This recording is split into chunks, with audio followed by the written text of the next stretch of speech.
है है चलो फायनली आज स्टार्ट करते. खूप दिवस झाले मी प्लॅन करतोय की एक यूट्यूब चॅनल करावं, लाईफमध्ये काहीतरी आपण उघडावं. काहीच करू शकत नव्हतो. आज करू, उद्या करू, प्लॅन झाल्यावर करू, परफेक्ट वर्कआउट केल्यावर, बॉडी झाल्यावर करू, एवढे केले, आजपर्यंत काही करू शकलो नाही. तर आज 31 होता, उद्यापासून 1 जानेवारी चालू आहे आपला. तर त्याच्या आधी काहीतरी करावं म्हणून हा just as a practice, as a start होऊन जाऊ, त्या हिशोबात हा व्हिडिओ करतोय मी.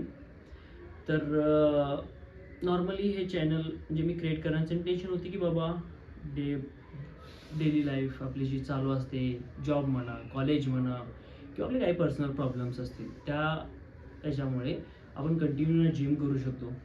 काही नाही अडथळे येतात ना, प्रॉपर डाएट होते आणि वर्कआउटला टाईम नाही, डाएटला टाईम नाही, आणि एक दिवस चुकले की झालं आपलं कंटिन्यू, पुढचं सगळं चुकत जातं. तर ते व्हायला नको म्हणून सध्या मी पण जॉब करतोय आणि टेक्निकल आपला स्टडी पण करायचा आहे. तो एखादा स्पोर्ट्स इन्व्हॉल्व व्हावं म्हणून मी बॅडमिंटनही रोज प्रॅक्टिस करतो. तर या सगळ्यामध्ये असं की माझं बॉडी वेट खूप कमी होते, ना प्रॉपर वर्कआउट होते, ना बॅडमिंटन होते, अभ्यास तर सोडून जाते, त्याचा लांबपर्यंत संबंधच येत नाही. सर ते सगळं रिझॉल्व करण्यासाठी या न्यू इयर 2026 पासून मी ट्राय करतो की सहसा आपण आठवड्यातून 3 ते 4 दिवस वर्कआउट.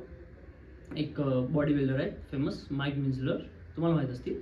तर त्यांचा एक रुटीन आहे की हाय व्हॉल्यूमपर्यंत, म्हणजे मॅक्सिमम वेट घेऊन कमीत कमी सेट, कमीत कमी रेप्समध्ये आपण कसं आपल्या बॉडीला ब्रेकडाऊन करू शकतो ह्या रिलेटेड. तर त्यांचा वर्कआउट प्लॅन सहसा मी ट्राय करायचा विचार करतो या पुढच्या 3-4 महिन्यामध्ये. ज्याने काय होईल, मला मॉर्निंगला एक 3-4 दिवस सोमवार, बुधवार, शुक्रवार या 3 दिवसामध्ये मी ॲज अ जिम करेन, आणि बाकीचं मंगळवार, गुरुवार आणि सॅटर्डे बॅडमिंटन. मग विकेंड राहतो, विकेंडमध्ये आपली स्वतःची एखादी रोड ट्रिप करू शकतो, कॅम्पिंग करू शकतो, किंवा परत जर स्टडी असेल तर स्टडी, आणि ऑफिस टाईमनंतर 6 नंतर आपण स्टडी करू. तर प्रत्येक 2025 म्हणजे जवळपास 26 वर्ष आयुष्याची वेस्ट घालवली, काहीच सकट नाही केलेलं. तर आता सहसा ह्या एका वर्षात प्लॅन करूया आपण सगळंच करू.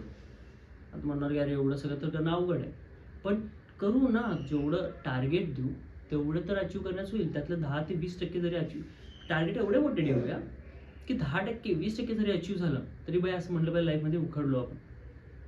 तर त्यामुळं बॅडमिंटन वीकमधून 3 दिवस, जिम वीकमधून 3 दिवस, आफ्टर ऑफिस टाईम म्हणजे बाकीचे आपल्याला जे 5 दिवस भेटतात ते आपण टेक्निकल स्टडी.